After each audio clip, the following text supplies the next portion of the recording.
So welcome everyone Okay. to this is like the first session this year, and yeah, we're here. Bolu is the one taking the first session actually. So we are here, and Bolu is going to speak to us about image optimization. I'll be honest, I have absolutely no idea what this is going to be about. So I'll leave it to your imagination. Bolu has spoken before. He spoke first on, I think, design systems. Yeah, and No, today's no, I car.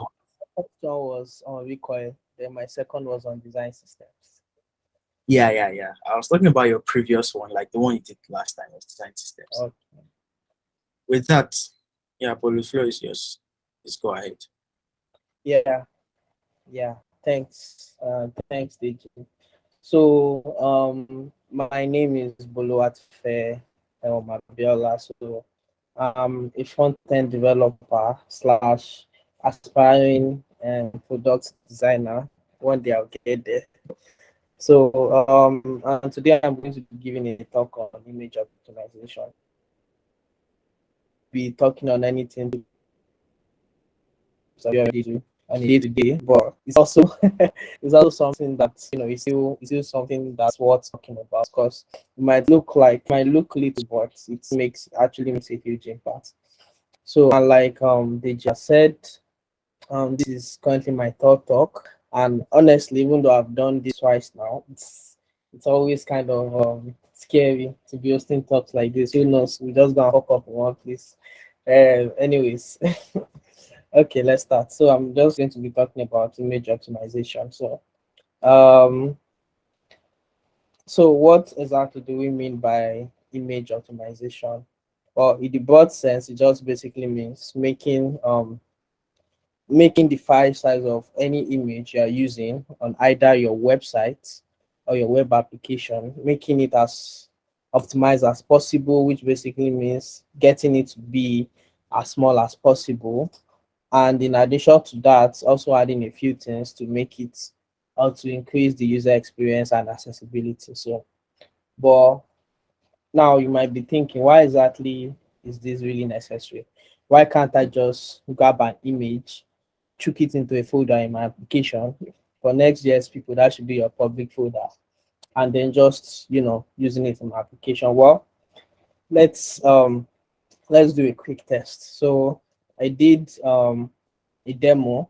I built two demo websites really.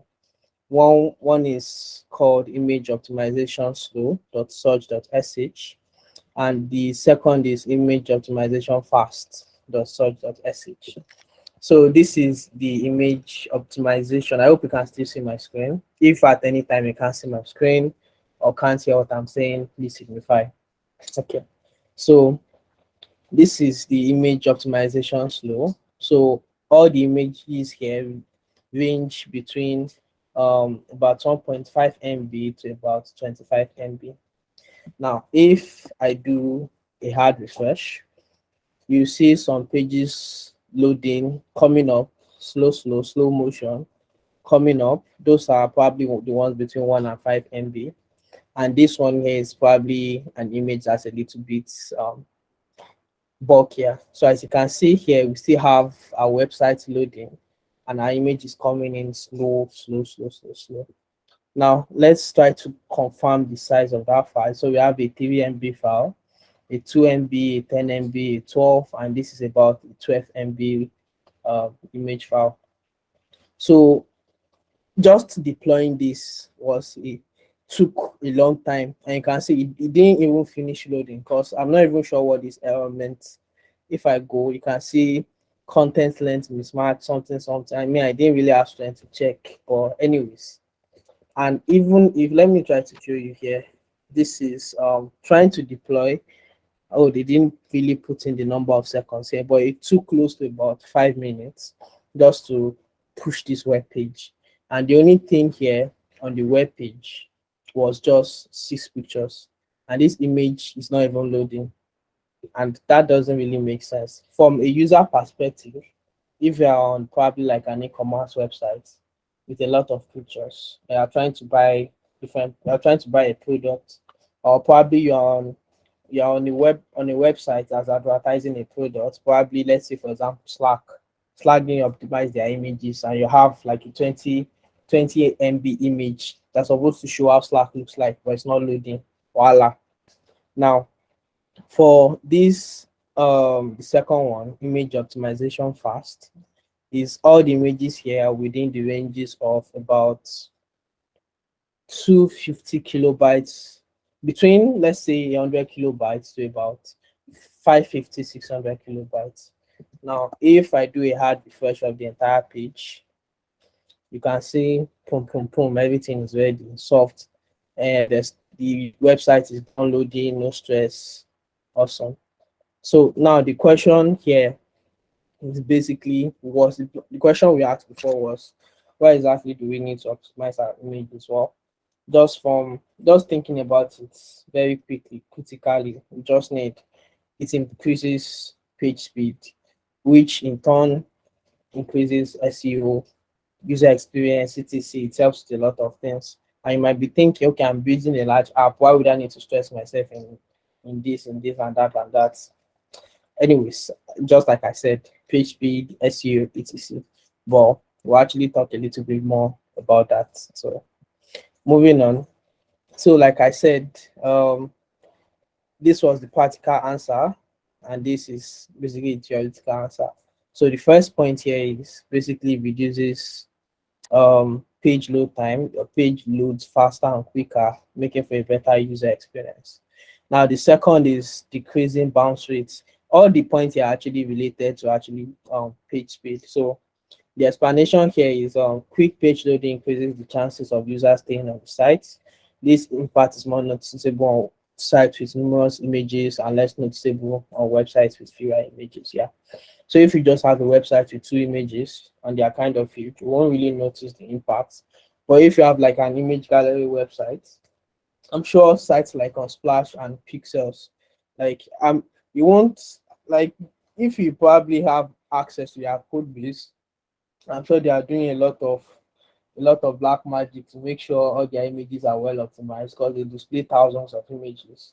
And if let's say all those images are 20 MB, 50 MB each images, their site will just crash and everywhere will just be red. Anyways, next point really is less storage space utilized, which also helps to reduce cost and less load on your server. So yeah, for people that have worked with companies that build actual products, so if you're building a product, you will know that every little thing matters. Any way or any opportunity to reduce costs for your employer, it's is actually taken into consideration. So which do you think makes more sense? Having about 50 images with all of them being less than 1 kilobyte, or having about 50 images, one of them being 10 MB and above. And I'm sure when trying to fill in forms online or maybe doing anything related to government stuff, they will even tell you images should not be more than 300 kilobytes, should not be more than 500 kilobytes, etc. So they are also trying to consider their infrastructure costs, and trying to make it easier on themselves. So the next point here is it improves SEO. So I've mentioned this before. Uh, when you have um, when you have smaller image sizes, when your images are well optimized, um, search engines will be able to search through your site quicker. And I'm not sure if you've done the Google image search before. Like for example, if I just go to Google, let me just search for myself. Let's see. And if I go to images, really, so you can see an image of myself is actually here. Because I think I spent a little bit of time trying to, okay, it's okay, this is not even from my website, this is actually from LinkedIn. So if you are actually if your image was a bit large, the search engines might just, this image is too large, so just keep it, we don't want it, and it won't actually show up in Google image search or any other search engine. So it really helps to improve your SEO. So um moving to the next slide. So how exactly do we now optimize our images?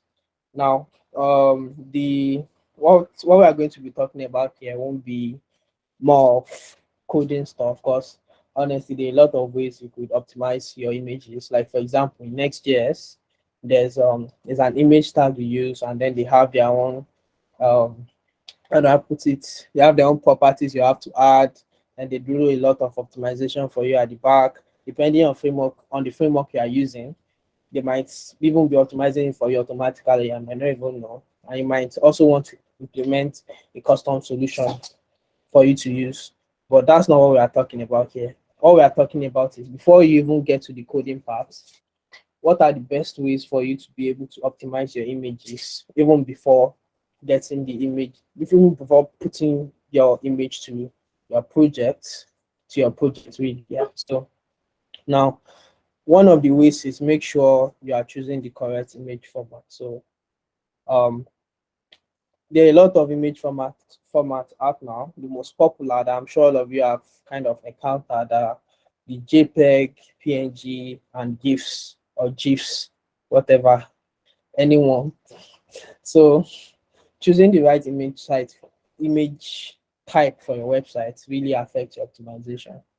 For example, for icons and stuff, SVGs all the way, just forget. Don't bother using an actual image for icons. Just stick with SVGs. So and with SVGs, you can easily append color and stuff. So when I was starting out as a developer, that's one of the issues I was having. I remember clearly all my icons were basically images. So I saw Caesar at the time. He was our CTO in MotionWare, so I worked in MotionWare. Then when he implemented the sidebar, and then when he hovered on it, it changed colors. I was like, wow, how is he doing that? What type of magic is he actually doing? But I was so embarrassed to ask him, so I just went and searched the code. The thing disturbed my head, but then I finally understood and it made sense.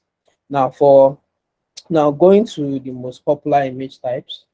Um, First on the list is JPEG. So JPEGs are awesome. They are kind of like the most they are the most balanced really, and they support the most number of colors.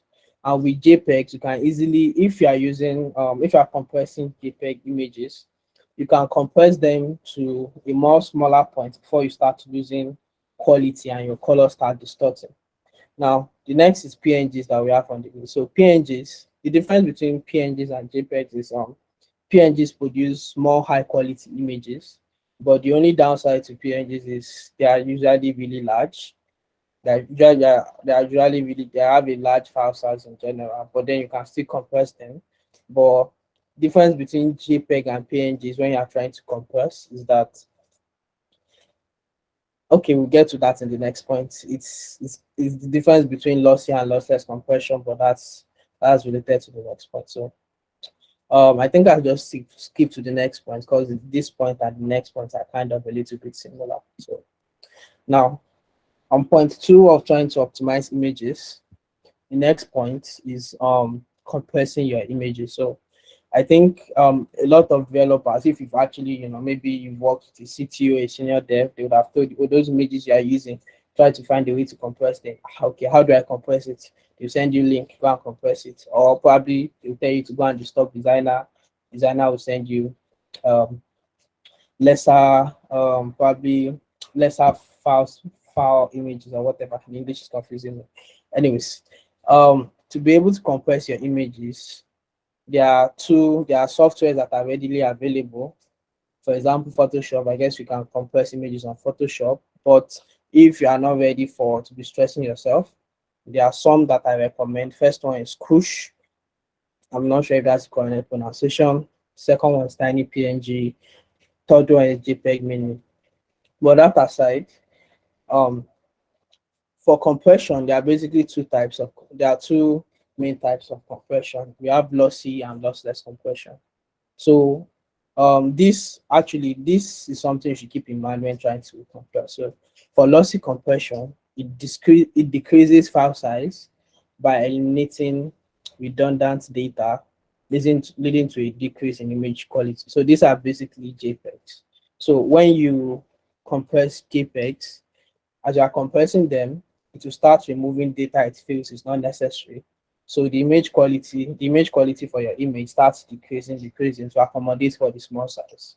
So for JPEG, really, it is recommended before you do any compression, try to keep a copy of that image, so that maybe you go and mistakenly decrease it to a point where compress your file to a point where you won't be able to use it. That is too, is the image quality is terrible. You can start over. So the idea is to try to compress to a point where you are okay. It is not too, the image quality is not, it's fairly okay, and the size too is fairly okay for you to use. Um and the second type is basically lossless compressions. So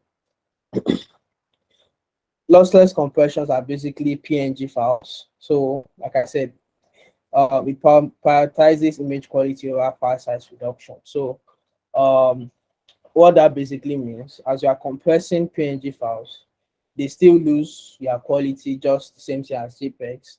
But the only thing is, same way you can compress, you can also decompress them. So if you compress a PNG file to the lowest form, you can always decompress it to get it back to the original way it was before.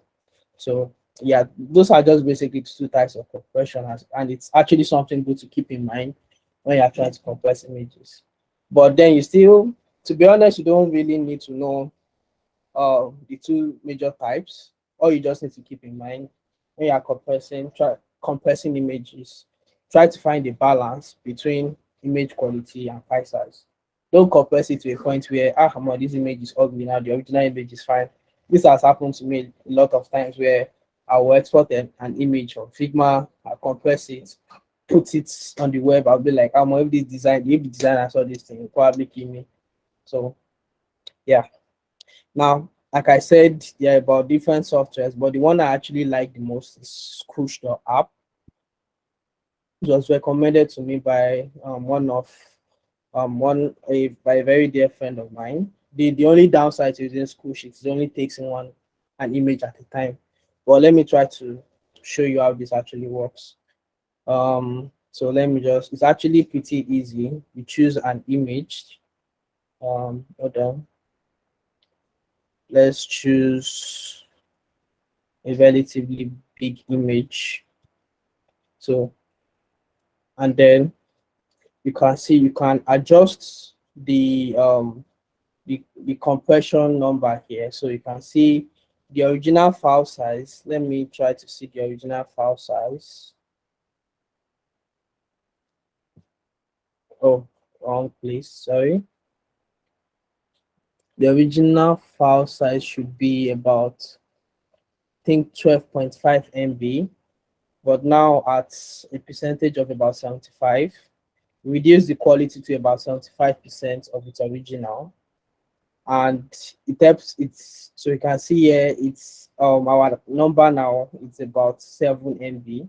Now if we decrease this a bit more, yeah, come on, bro. So you can see we are down 59%, and we have about 5 MB. So we can still go to about, let's say we don't care about quality anymore. You can see our image is basically black and white now, but we have about an 80 KB file ready to use, sharp something. But come on, you can't show this to users. That doesn't make any sense. So let's see if I can go to about 20, and let's see how it looks. So it's still here at this point. It's not that bad, right? We can still work with this a bit. So let me see if I can go below 1 MB. Anyways, at this point, I think I'll just have to leave it like this. So the idea would be to get an image that's kind of a little bit less than 1 MB. But if you are getting to about less than 1 MB and your quality is going to shit, just stop and then just try to find other ways to use that image, really, or just use it like that. You really don't have any choice at that point. So anyways, like I said, Scoosh is a very good option. You'll be able to see how stuff is actually happening. So I'll leave you to check out the rest yourself. So let's just do one more test. Okay, no, I'm not pasting here. Let's see. Let's see what I can do with this 21 MB file. Let's see how far we can get it.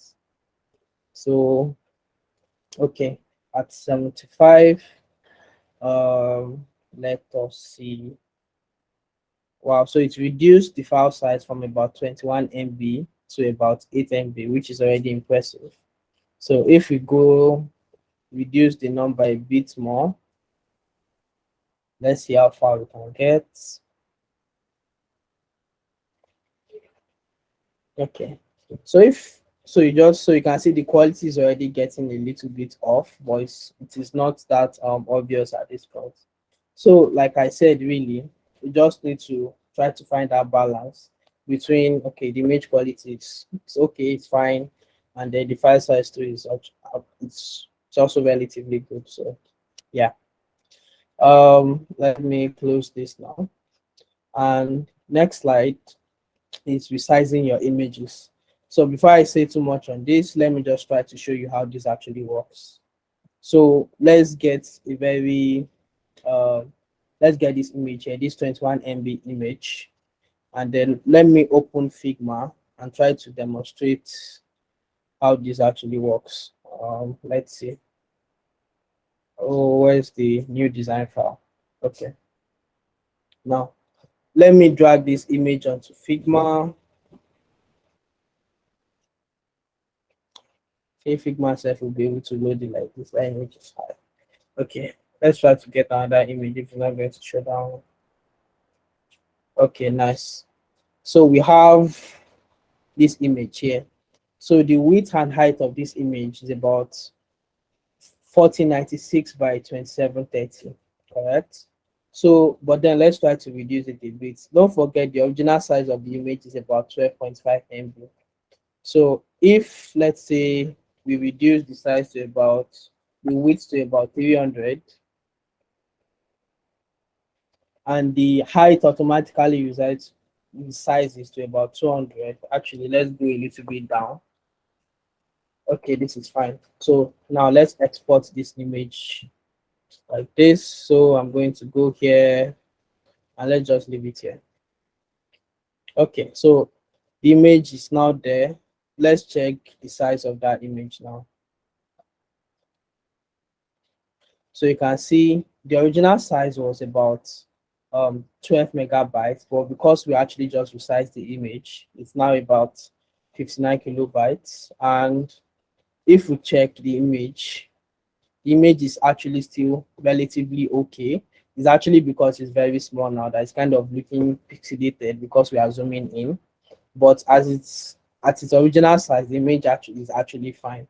So the point I'm trying to make at this point is when you are working on your project, try to get the exact width and height of the image you are going to actually use. And it's actually been recommended in different frameworks website, blogs, etc. Because one of the things it helps out, like as you've seen, it helps in reducing image sizes.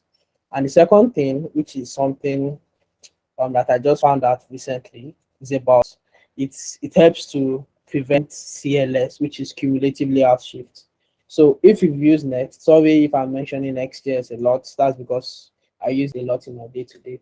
So if you use CLS, Next.js, you should have come across this probably.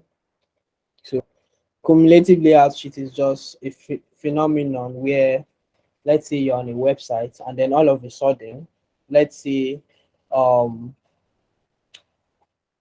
item just comes out of nowhere, then shifts the entire layout below. There's an illustration made on web.dev that's actually pretty interesting. So can you see this page here? It's trying to go back here, but then this popped up, and you now click submitting order for 56 items. Money has gone. So let me just show you guys this again. So it's trying to click on go back, mistakenly pressed on the blue button because this actually came up. So now a way this could have been prevented is if instead of having the banner actually taking up space like this, you could have given it a position of fixed so that it will kind of be fixed to the top, and then when it comes in, it won't be shifting the layout. Now, as you can see, one of the effects of CLS is user experience. can create a very terrible user experience. You might think, okay, this doesn't happen a lot, but yeah, it happens. It's not as frequent, but it's something that kind of happens, and it's something that also affects SEO. Something is one of the things taken into account when affecting when calculating the SEO values for your website. So, and if you use Next.js, you can see at some points to ask you if you don't specify some certain values, it will tell you that, oh, you need to add a width, you need to add a width and a height to your image. Like it is compulsory. It is compulsory most times. So point three, basically try to resize your image to fit in wherever you want to put it. If you are putting it in an header, try to resize it to the exact height you need it in the header. And when you are on mobile, can also you can use probably another image to fit in mobile, or just find a way around it. So yeah. Now the next is optimizing image delivery. Now, one of the things I mentioned is when trying to actually deploy these websites for this talk here. One of the things I mentioned was this took a long time. Let me just try to show you this.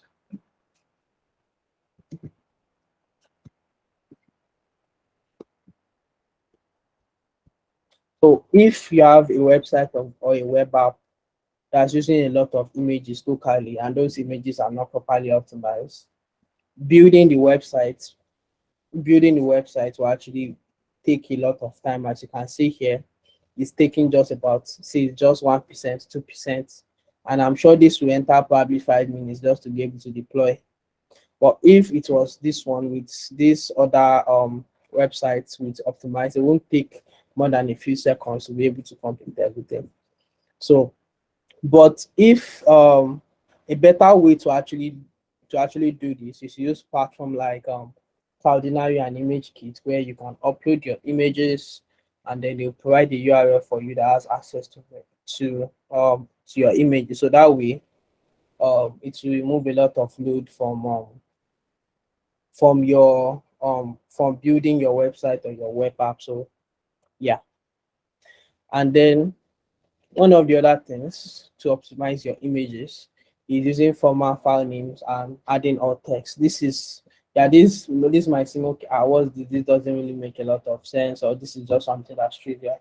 So this actually doesn't reduce the size of the image in any way. This is more of an SEO optimization.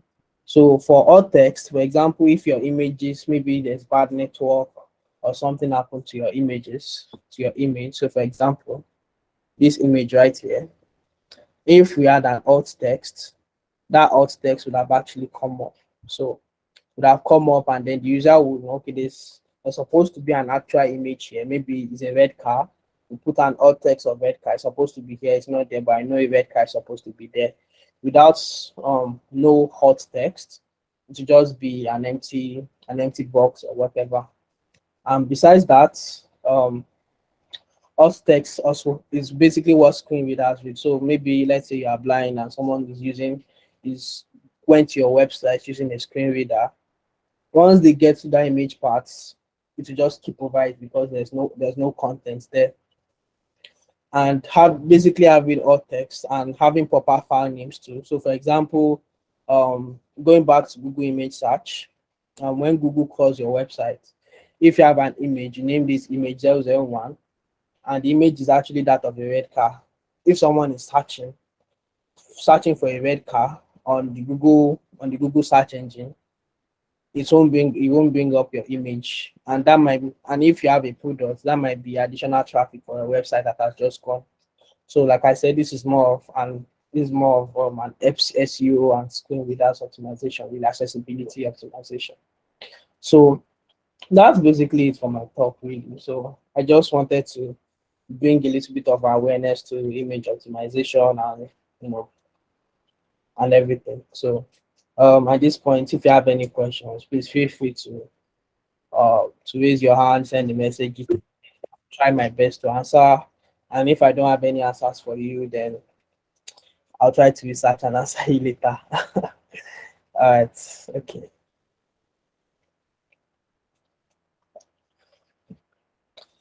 Yeah. All right, guys. Yeah. So I think someone has a. If you have a question, please just raise your hand. Dennis, you have a question, please go ahead. Okay, so good evening, everybody. Good evening, So boss. Good evening. yeah, so I kind of have two questions for Bulu. Hope I got that right. Hey, So yeah, yes. yeah, my first question goes like this: what's the like development and the impact on your development time having to kind of resize every image, or maybe using the website you mentioned to kind of compress? As in, how does it impact on your development time? And how is the experience? Is it kind of stressful? Like, let's consider I have a lot of images from my Figma design that I want to embed on my website. So, like, Yeah, I could imagine having to do all those things, as in to take up a lot of development time. So, if it's something I yeah, would like to consider, or maybe I would really love to learn from your experience in terms of how stressful is it stressful and all that.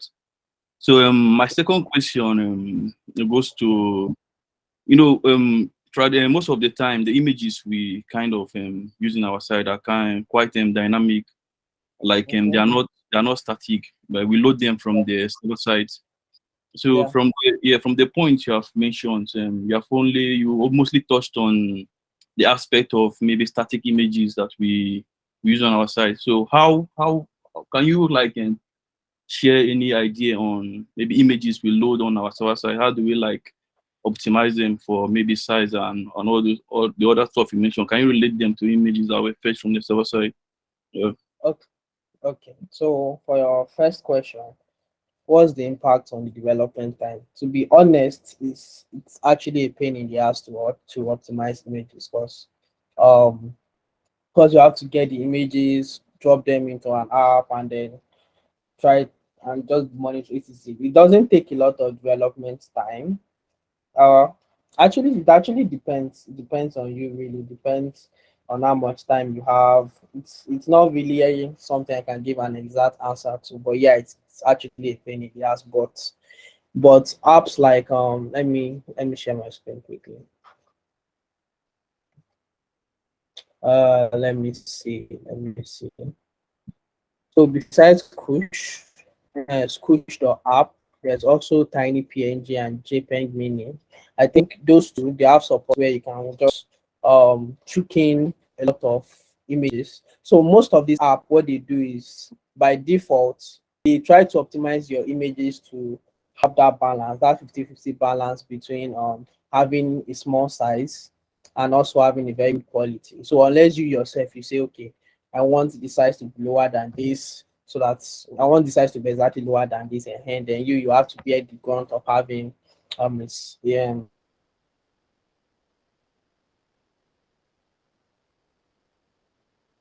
is a less awesome image quality. So but then so you can see here tiny PNG up to about 20 images. So you can drop 20 images in here, it will optimize it for you, and then you'll be able to download the images as a zip. So it takes a lot of time. It also excuse me, takes a lot of time, and it also doesn't take a lot of time depending on your own, how do I put this, really it depends on your situation actually. So for me, when I started optimizing with this, oh god, it was not even funny. The first app I used, like everything I optimized finished, but then downloading was an issue.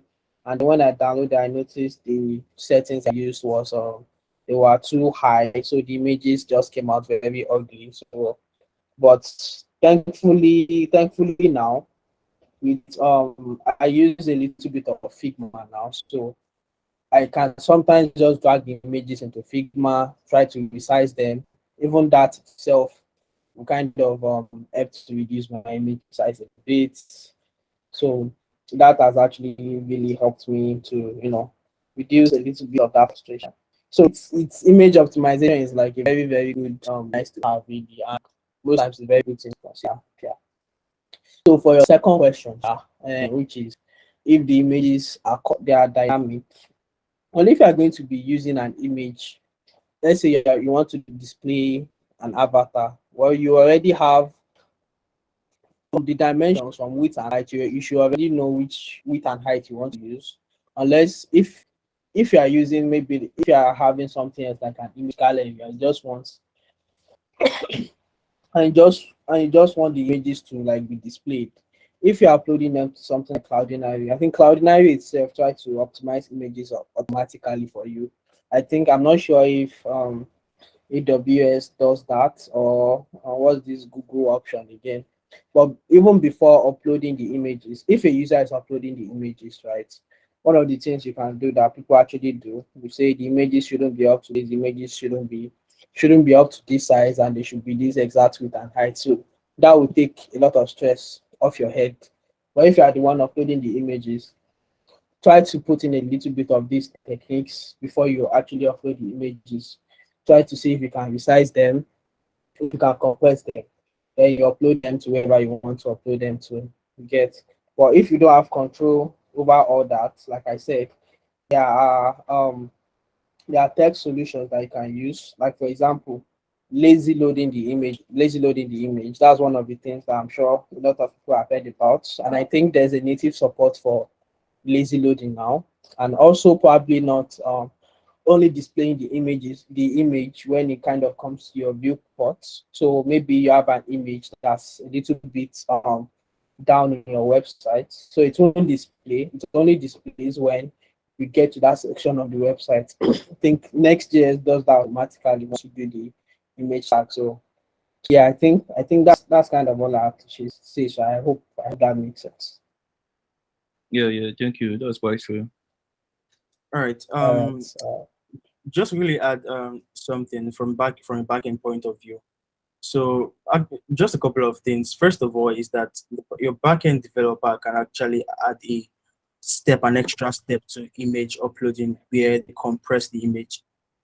Sometimes when you have say some records that have images, instance if I'm getting user generated images, I could generate multiple types of images from that image. I could compress to 70% to 50%, generate a thumbnail also aside the original picture. It's something like what Unsplash does. What they display to you is different from what you will actually download. Okay, when you download, they give you the original image. What's being displayed is something different. And sometimes they just put everything on Cloudinary. Since Cloudinary has like a well-defined API, so depending on whatever you add to the query parameters of the image, you can get a different type of image. You can get black and white, you can get something smaller. Yeah. So Didion has a question for you, Bolu. Didion, please go ahead. Senior dev want to ask me a question. Just Okay, so mine is not a question, but I just have two thoughts that I would like to add. Can you hear me? yes, very well, sir. Very well, sir. Okay, so the first thing I wanted to add was, so I loved the part you talked about cumulative layout shift. I never knew there was a name like that, but I've actually experienced it before. And just as you shared, a good way to avoid that is setting the size of your image.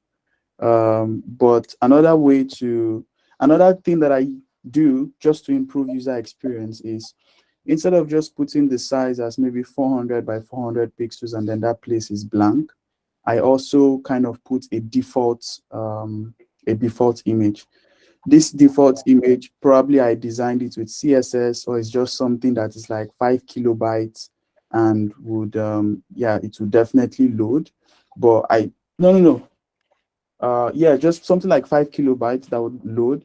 So I just kind of have it at the back of every image. So once the main image hasn't loaded yet, you get to see that default image, which kind of shows you that, okay, there's an image that's supposed to be here. But yeah, this is just something for user experience. I just feel like going to a screen, seeing a blank page, even though there is no cumulative shift, but then all of a sudden you just see one picture appear.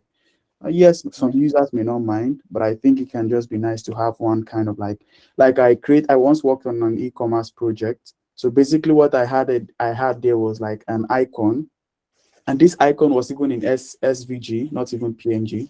So the icon was just kind of represented an object. So it was at the back of every image. So any image that's delayed, you get to see that object first before the image. And then the one that fails to load at all, there will still be that alt text, but then you get to see that default image. So you can just give your user this impression like this product doesn't have an image. And even though we both know the truth is because the image probably has a broken link or something. But I think that's just a nice user experience. And Yeah. sorry. No, no. Oh, okay. Yeah, no, continue. Sorry, continue. Yeah, then the second one I wanted to add was, so I was just going to touch on Cloudinary, but I see somebody already asked the question on dynamic loading of images and also sarcastic. Ayodeji, I almost done your review. Name Ayodeji, is sorry? His name is sarcastic, not Ayodeji. But I think he already did good justice on like specifying those parameters you can pass to Cloudinary. But I think another thing too is in your backend, yes, you can definitely set some image modification, probably like a middleware that modifies whatever image is coming from the front end. But I think you should also consider like if you probably format an image to maybe something came as 1000 by 1000 pixels, you formatted it to 500 by 500 pixels. By the time you probably want to do something with the original image, you have already lost the original image because you did a lot of formatting. So I think two things that can cure this, and of course, this depends on what companies are looking for anyways. But I think two things that can solve this is number one, there should be a limit on your front end on the size that you can accept. If you say your size is 5 MB, if somebody has an image of 2000 pixels by 2000 pixels, that one doesn't concern you. The limit is 5 MB. Then when you're uploading to your backend, you try not to lose the original image because you may need the original sometime. And you don't want to have to tell your users that, oh, please, the original has gone. We made some formats to this. Now you have to upload a new one. So it's good to keep the original. Then just as Aldeji mentioned, from Cloudinary, you can set parameters that will deliver the optimized version to your web application. But I don't think it would be nice to store an optimized version on Cloudinary. You are basically losing the original image, even though the quality may still be good, but you have lost the original. So I think it's just nice to set limits on the front end, store the original, but deliver the optimized version to the web application. So those are the two things I wanted to add. And you really touched on great points in this session. Nice. Thank you very much. Especially adding the default placeholder. That's one of the things I actually use on my blog website, where maybe I've not even had a chance to put in an image. I can still put in the content and then the default image will be there. So yeah, thanks a lot, Gadinga. Thanks. Awesome. Yeah, so just to add to something Dylan mentioned, Dylan already spoke something really nice there. If you want to squeeze out performance for that part on default images, since it's a default image, you should know the exact URL path. You may want to add header parameter for cache control. This one with the link I sent. So you just ensure the browser caches that image. So whenever anyone comes to visit your website, that image is cached, and they don't have to load that image from the server or from the front end URL from wherever it is hosted. It's already on the user's device, so you can do that. Another one is for showing default images. There's something Medium does. I'm not sure if they still do that, but when you have an image, let's say I have this Dillion's picture currently that I need to display, Medium will show a very blurred version of it, and then incrementally show a clearer version. Do you get, like, I don't know, they kind of have a custom algorithm. I don't know if it's, I've actually used it. You can check out, there are definitely libraries that helps you achieve that. So it ensures that you don't bore users. Users have an idea of what they're expecting to see. So it kind of shows a very, very blurred, even pixelated version. Then it becomes clearer as the content is being streamed from the server down to the client. Oh yeah. So I don't know if it exists next year. So yeah, that's it. Bolu, please go on. Done.